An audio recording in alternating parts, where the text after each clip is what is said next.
बहुत समय पहले की बात है। एक महाज्ञानी पंडित हिमालय की पहाड़ियों में कहीं रहते थे। लोगों के बीच रह रहकर वह थक चुके थे और अब ईश्वर भक्ति करते हुए एक सादा जीवन व्यतीत करना चाहते थे। लेकिन उनकी प्रसिद्धि इतनी थी कि लोग दुर्गम पहाड़ियों, संकरे रास्तों, नदी झरनों को पार करके भी उससे मिलना चाहते थे। उनका मानना था कि यह विद्वान उनकी हर समस्या का समाधान कर सकता है। इस बार भी कुछ लोग ढूंढते हुए उसकी कुटिया तक आ पहुंचे। पंडित जी ने उन्हें इंतजार करने के लिए कहा। 3 दिन बीत गए। अब और भी कई लोग वहां आ पहुंचे।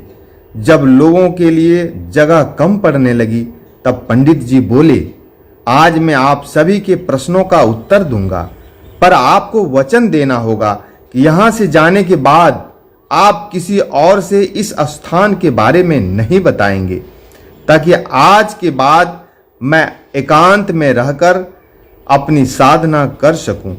चलिए अपनी अपनी समस्याएं बताइए।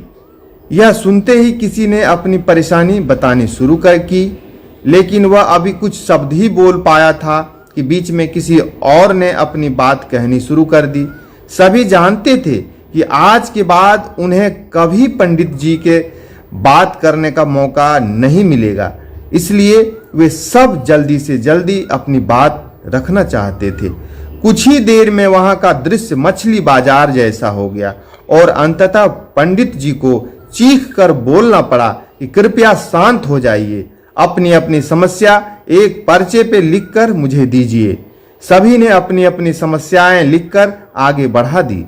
पंडित जी ने सारे पर्चे लिए और उन्हें एक टोकरी में डालकर मिला दिया और बोले, इस टोकरी को एक दूसरे को पास कीजिए।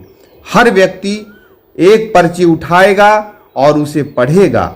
उसके बाद उसे निर्णय लेना होगा, क्या वो अपनी समस्या को इस समस्या से बदलना चाहता है। हर व्यक्ति एक पर्चा उठाया, उसे पढ़ता और सहम सा जाता। एक एक करके सभी ने पर्चियां देख ली, पर कोई भी अपनी समस्या के बदले किसी और की समस्या लेने को तैयार नहीं हुआ।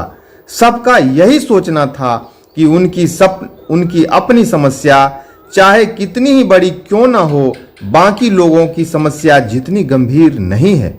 2 घंटे बाद सभी अपनी अपनी पर्ची हाथ में लिए लौटने लगे। वे खुश थे कि उनकी समस्या उतनी बड़ी भी नहीं है जितना कि वे सोचते थे।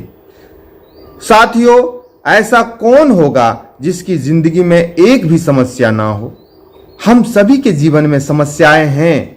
हमें लगता है कि सबसे बड़ी समस्या हमारी ही है, पर यकीन जानिए इस दुनिया में लोगों के पास इतनी बड़ी बड़ी समस्याएं हैं कि ये हमारी तो उनके सामने कुछ भी नहीं।